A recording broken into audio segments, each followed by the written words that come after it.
परमात्मा के जीवन का एक नया अध्याय प्रारंभ हुआ। कब? जब मिथिलापुर में मेरे नाथ का विवाह संपन्न हुआ। मैंने पूर्ववर्त भी आपको कहा, निवेदन किया था, संस्कार है विवाह, और विवाह संस्कार जैसा हो तो उसकी जो रोचकता होती है, उसकी जो दिव्यता होती है, उसका एक अलग विधान है। चाहे जैसे तैसे नहीं कर लिया जाता, चाहे जब सो तब नहीं किया जा सकता। जीवन में हमारे बेटों का, बेटियों का विवाह होता है। ये का है भैया? श्री राम जय राम जय जय राम, श्री राम जय राम जय जय राम, श्री राम जय राम जय जय राम, श्री राम जय राम जय जय राम, श्री राम जय राम जय जय राम।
चली जा रही है उम्र धीरे धीरे,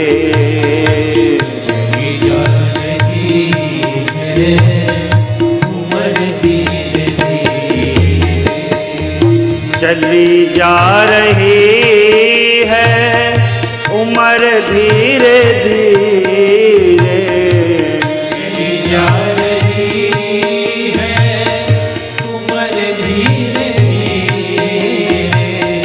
चली जा रही है उम्र धीरे धीरे, चली जा रही है उम्र धीरे धीरे, पल पल आठों पहर धीरे धीरे, पल पल आठों पहर धीरे धीरे, चली जा रही है उम्र धीरे धीरे, चली जा रही है उम्र धीरे धीरे।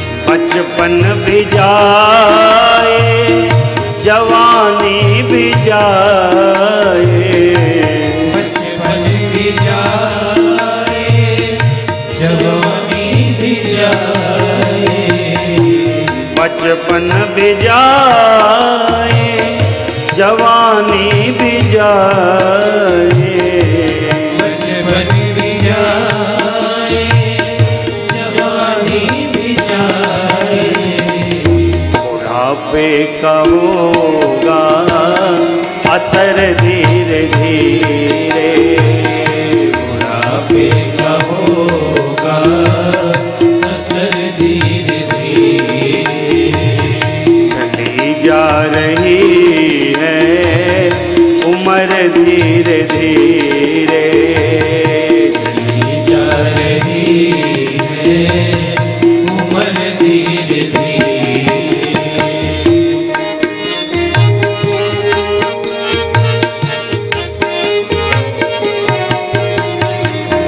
तेरे हाथ पाँवों में बल ना रहेगा, तेरे हाथ पाँव में बल ना रहेगा, तेरे हाथ पाँवों में बल ना रहेगा, तेरे हाथ पाँव में बल ना रहेगा, झुकेगी तुम्हारी कमर धीरे धीरे, झुकेगी तुम्हारी कमर धीरे धीरे, चली जा रही है उम्र धीरे धीरे, चली जा रही है उम्र धीरे धीरे।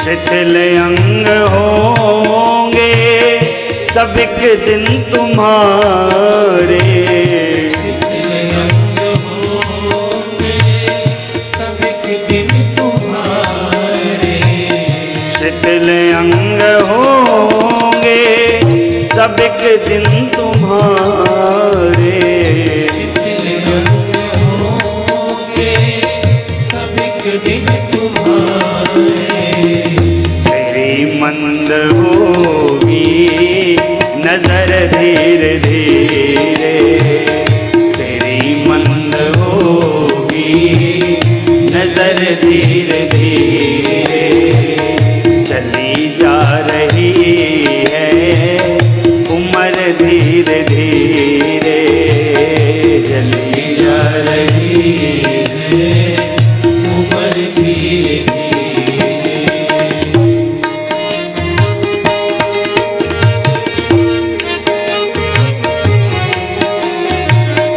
बुराई से मन को तू अपने हटा ले, बुराई से मन को तू अपने हटा ले, बुराई से मन को तू अपने हटा ले, बुराई से मन को तू अपने हटा ले, तो बन जाए तेरा जीवन धीरे धीरे, तो बन जाए तेरा जीवन धीरे धीरे, चली जा रही है उम्र धीरे धीरे, चली जा रही है उम्र धीरे धीरे।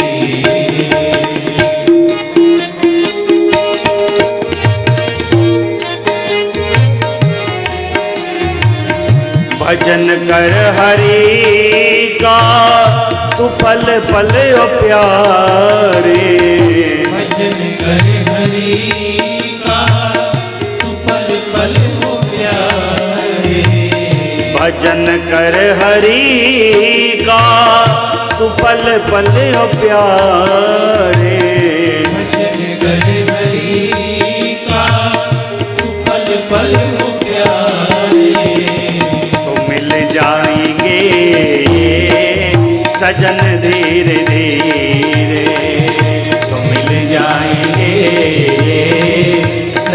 धीरे धीरे चली जा रही है उम्र धीरे धीरे चली जा रही है उम्र धीरे धीरे पल पल आँखों बाहर धीरे धीरे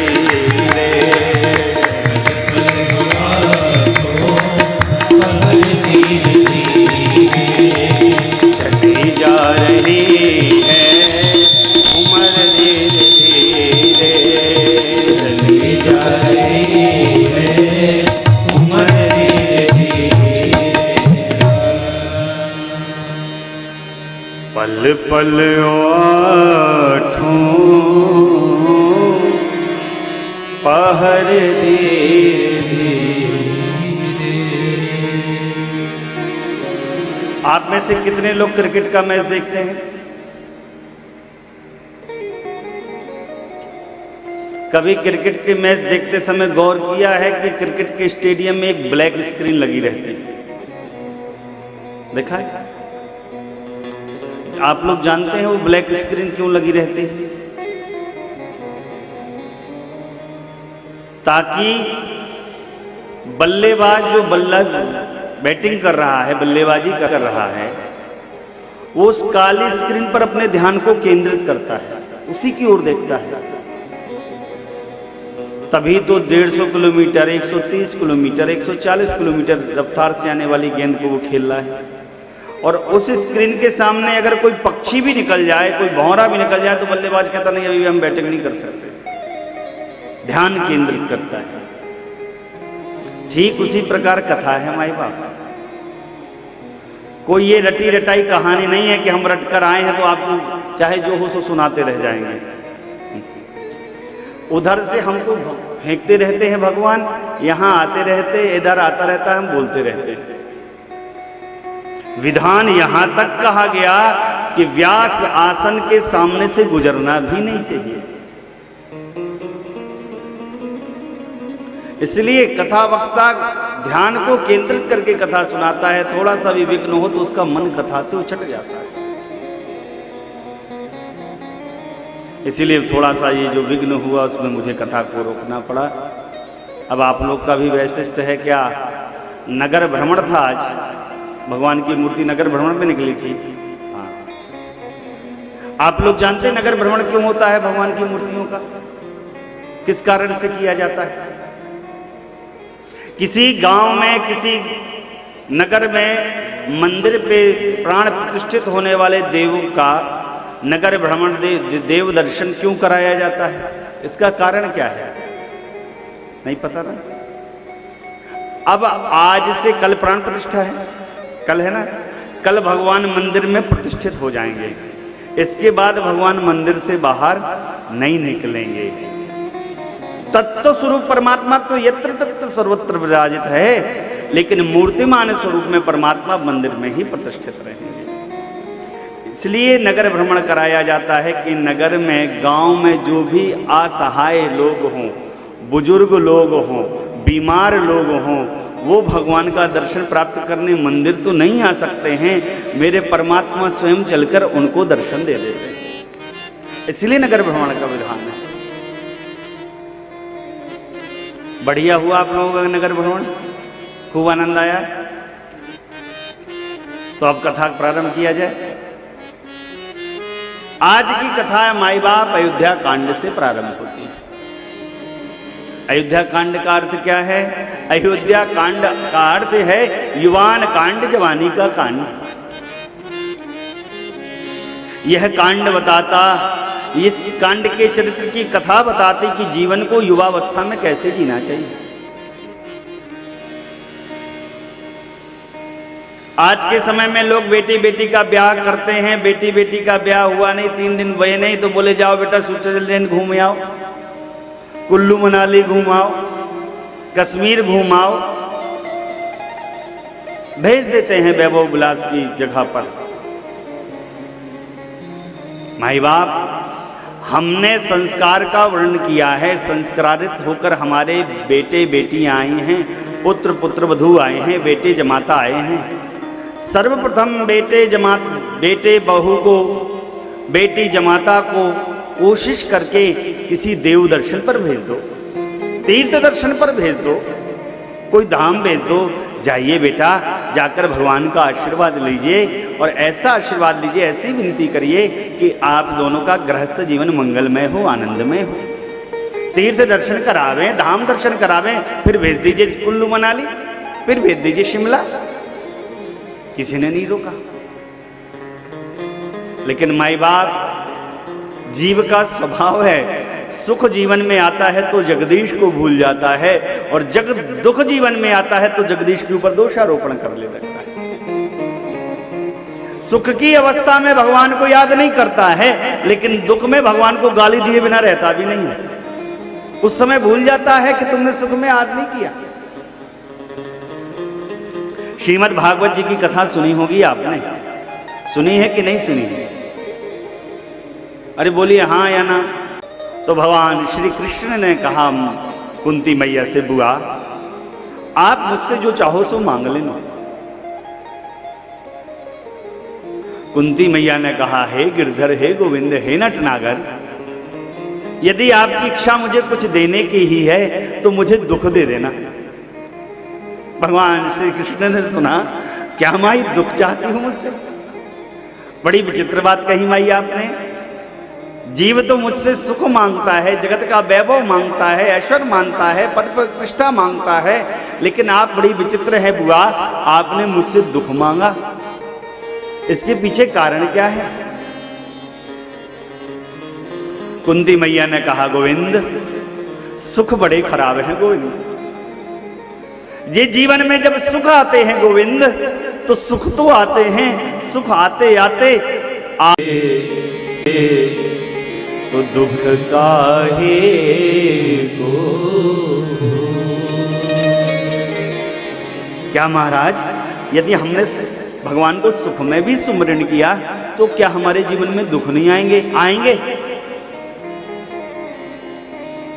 मेरा करबद्ध निवेदन है आप सभी से, आप मेरे प्रिय हैं, अपने हैं, जीवन में इस बात का ध्यान रखिएगा कि भगवान के यज्ञ को संपन्न करके, भगवान की कथा को सुनकर, नित्य सात्विक अनुष्ठानों का वर्णन करके यदि हमने और आपने ये मान लिया है कि हमारे जीवन में अब कोई दुख नहीं आएगा, तो ये सबसे बड़ी भ्रांति है आपकी। और यदि दुख से बचने के लिए यज्ञ करा रहे हो, दुख से बचने के लिए कथा सुन रहे हो, दुख से बचने के लिए सात्विक कर्म का वर्णन कर रहे हो, तो आज से ही बंद कर देना। ये सात्विक कर्म, ये भगवान की कथा, ये यज्ञ निज मन की कल्याण के लिए, निज मन की शांति के लिए, जीवन के उत्थान के लिए होते हैं। सुख और दुख जीवन के पहलू हैं माई बाप। जीवन में सुख होगा तो दुख आएगा, दुख होगा तभी सुख आएगा। तो महाराज फिर भगवान की भक्ति का क्या लाभ, भगवान की कथा का क्या लाभ, सत्संग का क्या लाभ, यज्ञ का क्या लाभ? बहुत लाभ है।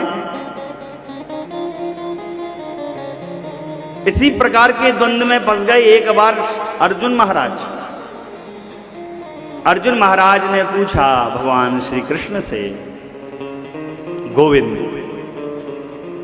हे मेरे प्रेम सखा, मैंने देखा है चूंकि पांडवों ने अपने जीवन में बहुत कष्ट झेले, सत्य के मार्ग में चलते थे, सात्विक थे, लेकिन कष्ट बहुत झेले उन्होंने। अपने निज अनुभव को पांडव पुत्र अर्जुन बोलने लगे, महाराज गोविंद, मैंने देखा है, अनुभव भी किया है कि जो जीव जीवन में सत्कर्मों का वर्णन करता, सात्विक पथ का वर्णन करता है, उसके जीवन में बहुत कष्ट आते हैं गोविंद, उसके जीवन में बहुत दुख आते हैं गोविंद। और गोविंद, जो अपकर्म का वर्णन करता, पाप का वर्णन करता, वो सुख भोगता है। ये उल्टी गंगा गोविंद क्यों बह रही है? इसके पीछे कारण क्या है, मुझे कहिए। भगवान श्री कृष्ण ने सुना तो कहा, पार्थ, बड़ी अद्भुत बात आपने मुझसे पूछी आज, मुझे बड़ा आनंद आया आपकी बात सुनकर। कहा, पार्थ, अंतर जानना चाहते हो? हाँ गोविंद। कहा, पार्थ, तुमने कभी बिल्ली का दर्शन किया है? अर्जुन ने कहा गोविंद कई बार बिल्ली देखी मैंने। कहा भगवान ने अर्जुन से, जब आपने बिल्ली देखी होगी तो बिल्ली का मुख भी देखा होगा, बिल्ली के मुखमंडल का भी दर्शन किया होगा। भैया हो अर्जुन बोला कि गोविंद जब बिल्ली देखी होगी तो मुखमंडल भी तो देखा होगा उसका। बोले अच्छा मुखमंडल को देखा है? हाँ गोविंद। कहा अर्जुन मेरे मित्र, वो बिल्ली जब अपने शिशुओं को जन्म देती है, उन पर किसी प्रकार का खतरा जानती है, तो वो बिल्ली अपने उन नवजात शिशुओं को अपने मुख से दबाकर एक स्थान से दूसरे स्थान तक सुरक्षित छोड़ाती है। मैंने तो सुना है कि बिल्ली 7 घर नकवाती है अपने बच्चों को, तब उसके बच्चे जीते हैं। हमारे यहां कहा जाता है कि बिल्ली 7 घर नकवाती है। कहा भगवान ने कि मुख में दबाकर असुरक्षित स्थान से अपने बच्चों को सुरक्षित स्थान पर बिल्ली छोड़ाती है, और वही बिल्ली उसको यदि चूहा दिख जाए तो चूहा को उसी मुख से कुतर कुतर के जीवन समाप्त कर देती है। मुख तो वही है ना पार्थ? अर्जुन ने कहा हाँ गोविंद मुख तो वही। बोले बस इतना अंतर समझ लो, जो जीव भगवान की कथा का वर्णन करता है, सम का वर्णन करता है, यज्ञ अनुष्ठान का वर्णन करता है, परोपकार का वर्णन करता है, उसको यह मौत रूपी बिल्ली इस स्थान से दूसरे सुरक्षित स्थान तक सुरक्षित यात्रा लेकर जाती है। और जो जीव पाप का वर्णन करता, अपकर्म का वर्णन करता, भले कितना सुख भोग ले, लेकिन मृत्यु के आते आते दुर्गति करा के लेके जाता है। जैसे किसी टेढ़े मेढ़े रास्ते पर, उबड़ खाबड़ रास्ते पे जाइए, ट्रैक्टर से आप जाइए तो झटके बहुत लगेंगे, उछलेंगे आप। और वहीं बढ़िया रॉयल से जाइए, रॉयल से जाइए, कौन सी आती है, फॉर्च्यूनर आती है, और भी बड़ी बड़ी गाड़ियाँ आती हैं, तो उससे जाइए तो झटके कम लगेंगे। भगवान की यह कथा, भगवान का यह भजन, यज्ञ अनुष्ठान आपके जीवन में दुख के लगने वाले झटकों को कम करेंगे, आपके दुख को नहीं काटेंगे। इसलिए माई बाप अपने बुद्धि का प्रयोग करते हुए सत्कर्म का वर्णन कर जाइए। अयोध्या कांड का प्रारंभ करते हैं गोस्वामी जी, 3 श्लोकों में वंदन करते हैं। पहले श्लोक में भगवान शंकर का वंदन करते हैं, दूसरे श्लोक में मेरे राम जी के सहज रामत्व का वंदन करते हैं, मुखमंडल का वंदन करते हैं, तीसरे श्लोक में परमात्मा के दिव्य स्वरूप का वंदन करते हैं, और पहला दोहा लिखते हैं। हनुमान चालीसा कितने लोग पढ़ते हैं? पहला शुरुआत हनुमान चालीसा की कहां से होती है? श्री गुरु चरण सरोज रज, निज मन मुकुर सुधार, बरनौं रघुवर। गुरुजी लोगों की भी परपाटी बदल गई, और कलकाल में चेलाओं की भी परपाटी बदल गई। चेला इतने बड़े उद्भट हो गए हैं, पहले गुरुजी से ही कंठी पहनते हैं, गुरुजी से ही माला पहनते हैं, और समय आते ही गुरुजी खाई माला पहना देते हैं। चेलन की गति है ये।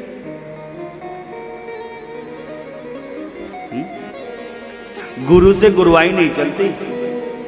बड़े अद्भुत 2 प्रसंग में इस प्रसंग में आपको सुनाऊंगा। एक हास्य है, एक प्रेरक है। प्रसंग में इस प्रसंग में आपको सुनाऊंगा। एक हास्य है, एक प्रेरक है। पहले कौन सा सुनाऊं, हास्य के प्रेरक? पहले हास्य सुनाता हूं। एक बार गुरुजी के 2 चेला थे। कितने चेला थे? 2। और दोनों बड़े कामचोर थे।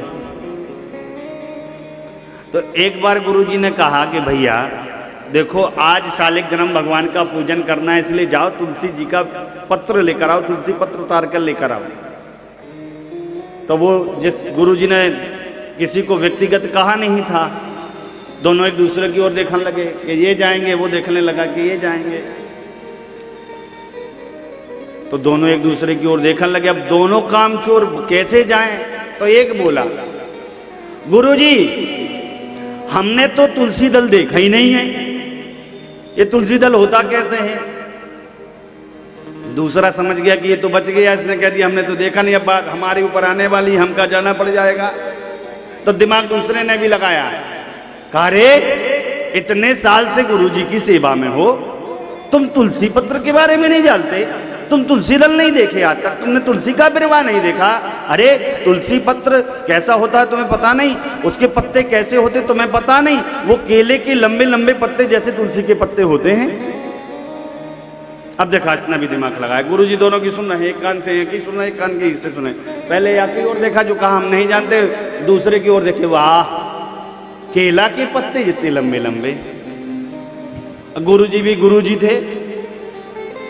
गुरुजी ने कहा कोई बात नहीं बेटा। कहा बेटा इसको तुलसी दल के बारे में पता नहीं है, और तुम बता रहे हो कि केला के पत्ते जितने लंबे होते, इसका मतलब तुमका भी पता नहीं है। अब तुमको बता कौन सकता है? बता हम सकते हैं, लेकिन क्या बताएं बेटा, अब हम तो पूजा में बैठ गए, अब उठ नहीं सकते हो, तुलसी दल तो चाहिए चाहिए। चेलन ने कहा तो गुरुजी कैसे काम बनेगा? बोले एक काम करो, हमको उठाओ, तुम दोनों हमको उठाओ। और गुरुजी थे पूरे 105 किलो के। कितने किलो के? 105। चेला घबरा गए, बोले नहीं अब तो उठाना पड़ेगा, बिना तुलसी दल के कैसे पूजन होगा भगवान का? मरता क्या ना करता। तखत में गुरुजी बैठे, एक तरफ से एक चेला, एक तरफ से दूसरा चेला। गुरुजी ने 5 किलोमीटर घुमाया चेलन का। चेला पूछे गुरुजी तुलसी दल, तुलसी अभी आगे आने वाला, आगे आने वाला, आगे आने वाला। गोल गोल घुमाकर आश्रम ले आए और आश्रम में ही दिखा दिया, बेटा ये देखो तुलसी दल। चेला ने कहा गुरुजी जब आश्रम ही में था तो इतना दूर काहे घुमाए, काहे हमको इतना परेशान किए, हमारे प्राण ले लिए?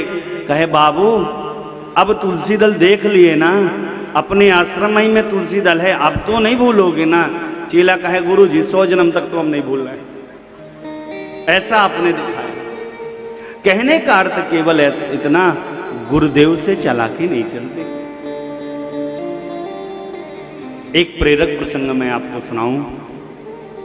एक गांव में एक बड़ा सज्जन व्यक्ति रहता था। दूध का व्यापार था उसका, एक भैंस पाले था और जमीन थी बहुत सारी उसके, पर खेती थी नहीं करता था, केवल भैंस की सेवा करता था। भैंस के दूध से दही बनावे, मठा बनावे, पनीर बनावे, घी बनावे और उसी का व्यापार करता था। एक बार उसके घर में एक गुरुदेव पधारे, साथ में उनका एक शिष्य पधारा। इसका स्वभाव था कि नगर में, गांव में कोई भी संत महात्मा पधारते थे तो स्वागत करता था, अपने घर पर उनकी सेवा करता था। गुरुदेव से निवेदन किया, कहा गुरुदेव कृपा करके हमारे सदन को पवित्र करिए।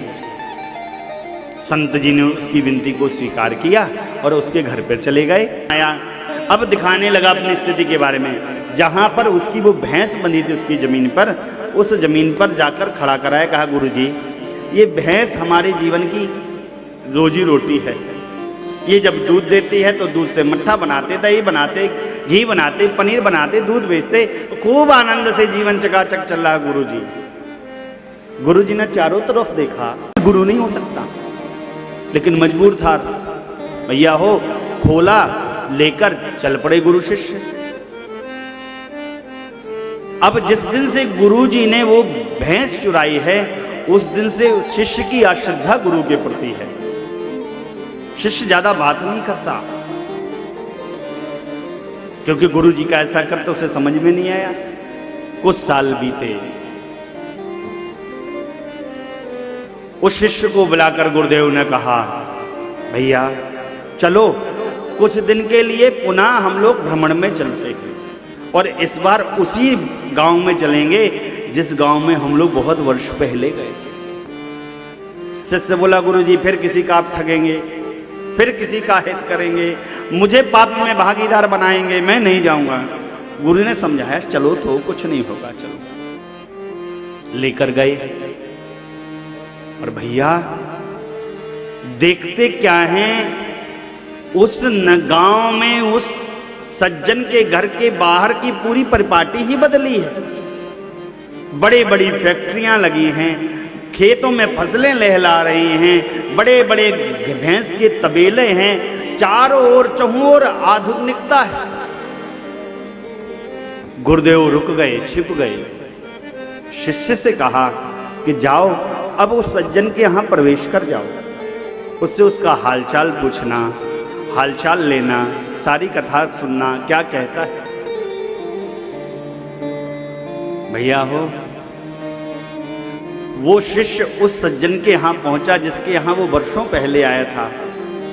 वो सज्जन पहचान नहीं पाए उस शिष्य को, लेकिन संत आए, ऐसा जानकर स्वागत सत्कार किया, आतिथ्य सत्कार किया और खूब वंदन किया। उस सज्जन ने पूछा भैया इतनी कृपा आपके पास, क्या ये पूर्ववर्ती थी कि कभी एकदम से आ गई या पहले से थी, क्या कुछ यत्न प्रयत्न करने से आया। उस सज्जन ने कहा भैया क्या बताऊं, मेरे जीवन के सत्कर्मों को तो देखिए। सत्कर्म का परिणाम था कि एक महात्मन मेरे घर में पधारे थे, और जिस दिन वो महात्मन पधारे उस दिन से मेरा जीवन बदल गया। क्यों भैया, मेरे पास एक भैंस थी, वो उस भैंस की सेवा में ही मैं दिन रात लगा रहता था। दिन रात उसी भैंस की सेवा से दूध निकालूं, दही बनाऊं, दही से मट्ठा बनाऊं, मट्ठा से मक्खन बनाऊं, मक्खन से घी बनाऊं, घी बनाकर पनीर बेचूं, दुनिया का व्यापार करता था उस भैंस से उत्पन्न पदार्थ का। लेकिन क्या बताऊं, ऐसी गुरु जी की कृपा हुई, ऐसी भगवान की कृपा हुई कि मेरी भैंस एक दिन चोर चुरा कर ले गए। जिस दिन वो भैंस गई मैं तो बहुत रोया, बहुत रोया, बहुत रोया। लेकिन मेरी पत्नी ने मुझे समझाया कि भैंस चली गई कोई बात नहीं, अब इस बंजर भूमि पर खेती करो, शायद खेती से लाभ हो जाए। भैया मैंने खेती के लिए हल क्या चलाया, हल चलाते चलाते नीचे मुझे एक स्वर्ण भंडार मिल गया, और उस स्वर्ण भंडार से मैंने ये सारा वैभव खड़ा कर लिया। यदि वो चोर ना मेरी भैंस चुराया होता तो शायद मैं इस बंजर भूमि पर कभी खेती ना करता, और खेती ना करता तो मुझे स्वर्ण भंडार का पता ना चलता, स्वर्ण भंडार का पता ना चलता तो मेरे जीवन की ये दशा कैसे बदलती। उस सज्जन की बात सुनकर शिष्य तुरंत भागे और गुरुदेव के चरणों में गिर पड़े। कहा गुरुदेव मुझे क्षमा करिएगा, मैं आपकी प्रभुता के बारे में जान नहीं पाया। गुरुदेव ने कहा भैया जब उस भूमि पर मैंने पैर रखा था तो मैंने ध्यान से देखा था कि इस भूमि पर सोना है, और ये सोने को छोड़कर भैंस पर लगा है। इसने मेरी इतनी सेवा की थी, इतनी सेवा की थी, आशीर्वाद के स्वरूप में से मैं देता क्या, बस आशीर्वाद देने के लिए ही मैंने इसकी भैंस को चुराया और स्वर्ण भंडार को पता करा दिया। कहने का आशय केवल इतना, माई बाप गुरुदेव जो भी करते हैं हमारे जीवन के कल्याण के लिए करते हैं। गुरुदेव नारियल जैसे होते हैं, अंदर से तो कठोर होते, बाहर से तो कठोर होते हैं लेकिन अंदर से मुलायम होते हैं। ये गुरु चरणों का प्रभाव है। गुरु जी का वंदन गोस्वामी जी ने किया, और अब गोस्वामी जी श्री रामचरितमानस जी की उन चौपाइयों का वंदन करते हैं जिन चौपाइयों के बारे में महात्मन लोग कहते हैं, संत लोग कहते हैं, मानस के मर्मज्ञ कहते हैं कि यदि जीव इन 8 चौपाइयों का वंदन करे तो उनके जीवन में आनंद होगा, मंगल होगा। गोस्वामी जी वंदन करते हैं, शिव जी माता पार्वती से कहती हैं देवी जब ते राम ब्याही घर आए, नित नव मंगल मोद बधाए। जब ते राम ब्याही घर आए, नित नव मंगल मोद बधाए। भुवन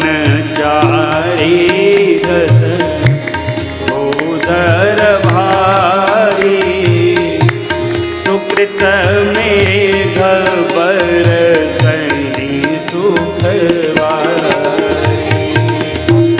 भुवन चारि रस भूतहारी। सुकृत मेघ बरसहि सुखवारी। निधि सिद्धि संपत्ति नदी सुहाई। उमगे अवधयम बुद्धि कहूँ आई। रिधि सिद्धि संपत्ति नदी सुहाई। उमगे अवधयम बुद्धि कहूँ आई। कहीं ना जाई कछु नगर विभूति। जनु एतनीय विरंची भर दूती। कहीं ना जाई कछु नगर विभूति। जनु एतनीय विरंची भर दूती। जनु एतनीय विरंची भर दूती। जनु एतनीय विरंची भर दूती। नित्य नवीन आनंद है श्री अयोध्या धाम में। कब? जब परमात्मा ब्याह करके वापस आए। नगर का अलौकिक श्रृंगार है। त्रैलोक 14 भवन में है। रिद्धि सिद्धि रूपी संपत्ति रूपी नदियां आज स्वयं सुख रूपी सागर अवध से मिलने के लिए चली आई। नगर का इतना अलौकिक श्रृंगार है, इतना अद्भुत श्रृंगार है, ऐसा देखकर ऐसा लगता है मानो ब्रह्मा जी की करनी फैल। ये इतना ही ब्रह्मा जी कर सकते थे, इसके आगे ब्रह्मा जी की क्षमता ही नहीं थी कुछ करने की। सब मेरे राम जी के रूप माधुर का दर्शन करते हैं, प्रसन्न होते हैं। राम जी के रूप के शील के स्वभाव का वंदन करते हैं और महाराज के सामने व्याख्यातित करते हैं। महाराज सुनते हैं तो आनंद में गदगद हो जाते हैं। सब अपनी विनती रखते हैं भगवान शंकर के चरणों में। कहा देखो हमारे जीवन के पुण्य का क्या कहना। क्यों? कहा देखिए अवध जैसा राज्य हमको मिला जन्म लेने के लिए। चक्रवर्ती सम्राट जैसे राजन मिले हम लोगों को। ब्रह्म का दर्शन कर लिया, ब्रह्म के बाल उत्सव का दर्शन कर लिया, राम जी के विवाहकोत्सव का दर्शन कर लिया। सारी इच्छाएं तो पूर्ण हो गई जीवन में, बस एक इच्छा शेष रह गई है। यदि भगवान ब्रह्मा भगवान शंकर हमारे जीवन के पुण्य फल को हमको देना ही चाहे तो क्यों नहीं राम जी को युवराज पद पर महाराज अभिषेक दे देते हैं। जीवन का यह भी लाभ प्राप्त हो जाएगा। फिर जीवन रहे या न रहे कोई दिक्कत की बात नहीं। सब आनंद मनाते हैं, अपनी भगवान विनती भगवान शंकर के चरणों पे रखते हैं। और भैया आनंद बन रहा है। आज चक्रवर्ती जी किसी राजसभा में कोई विशेष कार्य आ गया है, ऐसा जाना है चक्रवर्ती जी ने दिव्य अलंकार को धारण किया है, दिव्य नवीन वस्त्रों को धारण किया है और सहज ही दर्पण लिया है चक्रवर्ती जी ने। राय सुभाय मुकुर कर लीना। बदन बिलो की मुकुट सम की। श्रवण समीप भय श्रीत के श्रवण समीप भय श्रीत के मनहु जरठपन अस उपदेशा।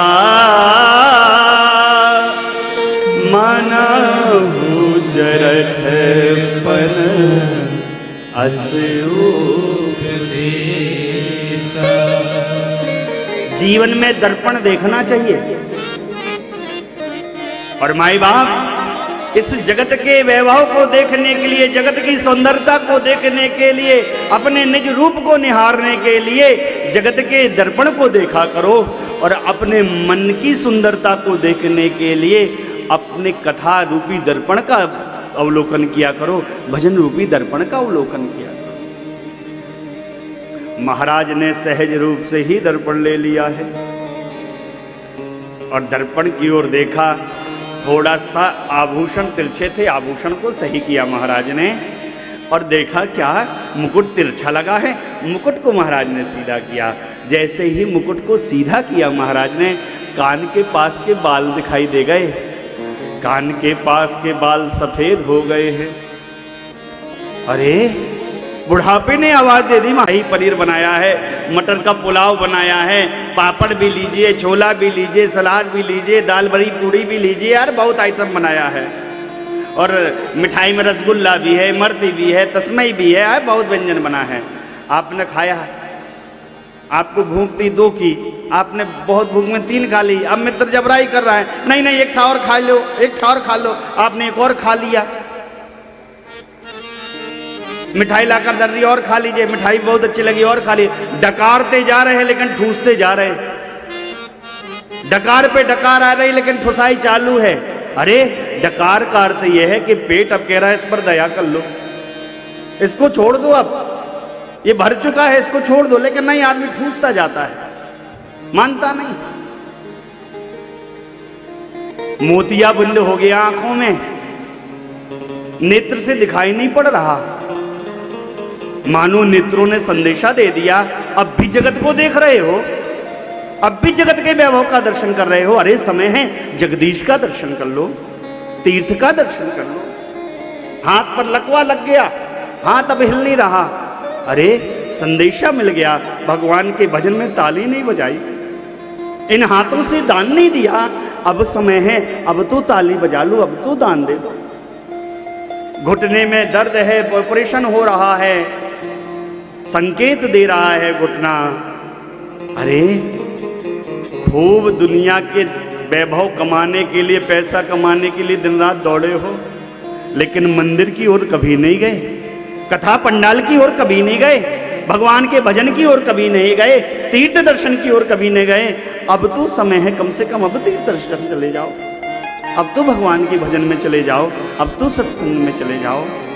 कान के बास के बाल सफेद हो जा रहे हैं, बाल सफेद हो रहे हैं, आदमी करिया पुतवाए जा रहा है। प्रकृति कह रही अब गोरे बन जाओ, आदमी काला बन रहा है। देखिए हम लोग की बुद्धि, प्रकृति कह रही अब गोरे बनने का समय है, कान के बाल सफेद हो रहे हैं, शरीर के बाल सफेद हो रहे हैं, और तुम करिया पुतवा के विरोध कर रहे हो प्रकृति का। हृदय को भी निर्मल करो, प्रकृति का विरोध है, पुतवाओगे 10 दिन बाद फिर छूट जाएगा, अब चित कब्रे लगोगे। महाराज को बुढ़ापे ने आवाज दे दी, राजन क्या कर रहे हैं आप? राम जी सब प्रकार लायक हैं, युवराज के पद पर आसीन कराइए और उनको युवराज पद देकर जीवन जीने के लाभ को प्राप्त करिए। महाराज ने ऐसा जाना, सामंत सचिवों से मंत्रणा की, सभी ने प्रस्ताव को पारित किया। महाराज से सचिव सामंत मेरे रघुनाथ जी के रूप, शील, स्वभाव, गुण का वंदन करते। इधर गुरुदेव के समीप पहुंचे हैं महाराज, अपनी अभिलाषा को लेकर, अपनी इच्छा को लेकर गुरुदेव के पावन सानिध्य में पहुंचे हैं और प्रणाम किया है, वंदन किया है गुरुदेव का। जे गुरु चरण रेणु सिर धरही, ते जनु सकल विभव बस करही। मम समय अनुभव नहीं दूजे, सब पायों रज पावनी पूजे। हे गुरु श्रेष्ठ, जो जीव अपने गुरु चरणों की रज को उस मस्तक पर सिर धारण करता है, वो संसार के सारे ऐश्वर्य को प्राप्त कर जाता है।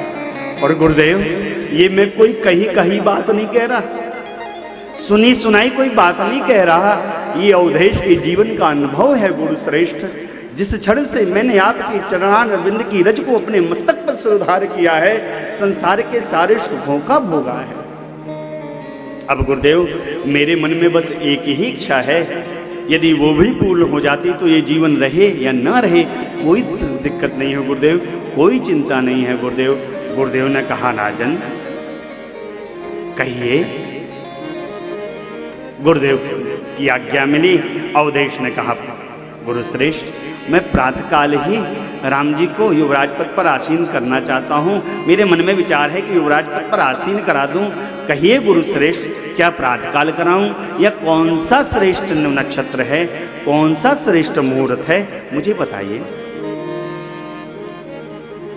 गुरुदेव ने कहा, राजन, जिससे विमुख होकर संसार के ये जीव पछताते हैं, जिनके भजन के बिना हृदय में भीषण उत्पन्न ये ज्वाला समाप्त नहीं होती, वो पवित्र प्रेम का अनुगमन करने वाले परमात्मा आपके पुत्र बनकर आए हैं। राजन, आपके समान बड़भागी और कौन हो सकता है। आपने मुझसे पूछा किस क्षण में, किस नक्षत्र में, किस मुहूर्त में मैं राम को युवराज बनाऊं, तो राजन नक्षत्र मत देखिए, भेगी विलंबना करिय निप, साजिय सबूई समान, सुदेन सुमंगल तब ही जब, श्री राम हो ही जुबरा। गुरुदेव ने क्या कहा, विलंब न करिए, वही श्रेष्ठ मुहूर्त है, वही श्रेष्ठ नक्षत्र है, जिस क्षण राम जी युवराज पद पर अभिषेक पा जाएंगे। माई बाप, मेरा करबद्ध निवेदन है आप सभी से। लोग पूछते महाराज भगवान का भजन कब से करें, श्री रामचरितमानस को महाराज जी कब से पढ़ें, कथा कीर्तन सुनने महाराज जी कब से जाएं, कौन सा दिन सही होगा, कौन सा नक्षत्र सही होगा।